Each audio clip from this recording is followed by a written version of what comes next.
అందరికీ నమస్కారం. సిరి కుక్లాక్స్కి స్వాగతం. ఈరోజు మనం వీడియోలో బెండకాయ మసాలాని ఈజీగా ఎలా ప్రిపేర్ చేయాలో చూసేద్దాం.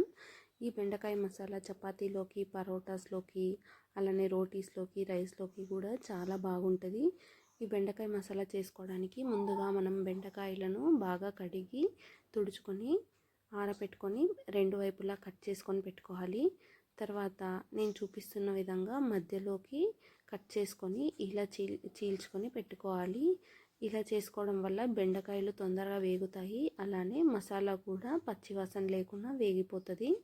ఇలా అన్నిటినీ కట్ చేసుకున్న తర్వాత మసాలాను ప్రిపేర్ చేసుకుందాం. ఇందులో 1/2 టీ స్పూన్ కారం, 1/2 టీ స్పూన్ పసుపు, 1/2 టీ స్పూన్ ధనియాల పొడి, అలానే 1/2 టీ స్పూన్ వరకు మామిడికాయ పొడి, 1/2 టీ స్పూన్ గరం మసాలా, రుచికి సరిపడా ఉప్పు వేసి అన్నిటినీ ఒకసారి బాగా కలుపుకోవాలి.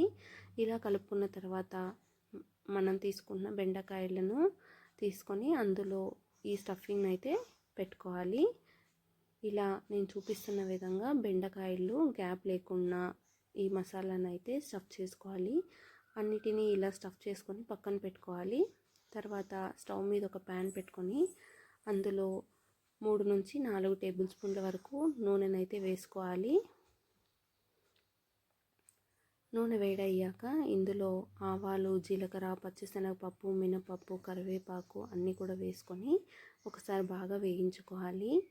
పప్పులన్నీ బాగా వేగిన తర్వాత ఇందులో మనం స్టఫ్ చేసుకున్న బెండకాయలను కూడా వేసుకొని అన్నిటినీ బాగా వేయించుకోవాలి.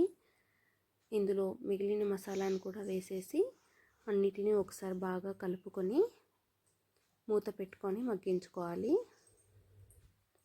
మూత పెట్టుకొని మగ్గించుకోవడం వల్ల ఏంటంటే మనకు బెండకాయలు అనేది తొందరగా ఉడికిపోతాయి, అలానే ఆయిల్ కూడా ఎక్కువ పట్టదు.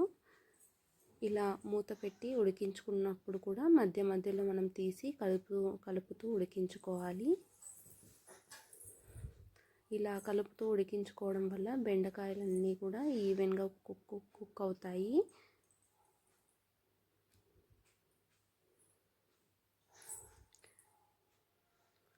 చూసారంటే బెండకాయలన్నీ కూడా చాలా బాగా కుక్ అయిపోయాయి.